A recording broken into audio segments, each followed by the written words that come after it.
Todo listo en Vilagarcía para o comezo das festas de Santa Rita. De feito, esta fin de semana as atraccións e os postos ambulantes xa poderán comezar a traballar.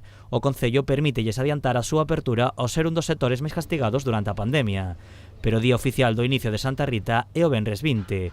Coa Feira Franca e os pasacalles comezará unha festa con actividades para todos os públicos. Novamente a Concellería de Cultura volve a conseguir que sexan unhas festas na que se mezclen diferentes actividades para todo tipo de públicos.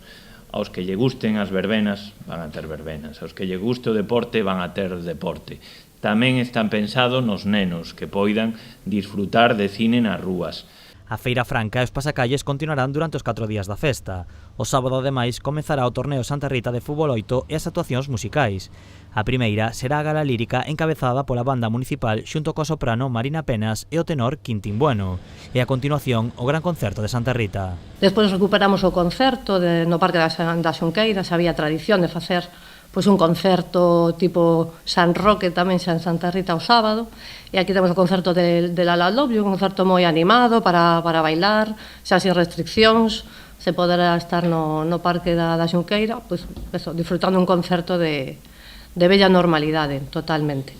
O domingo será a final do torneo de Santa Rita Fútbol 8 e comezará o festivaliño para os máis pequenos. Teremos pola tarde o festivaliño, on the road, que son curtas, para os nenos, e tamén haberá unha longa final, que é unha longa que está tendo moitísimo éxito, que é Valentina, que levou un Goya, está sendo unha película moi recoñecida que lle gusta moito aos nenos e se poderá ver nese propio día.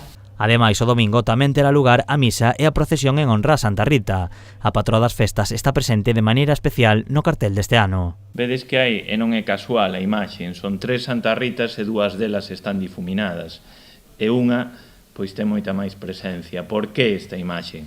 Pois porque representas 2 anos que pasaron que non podemos disfrutar das nosas festas de Santa Rita.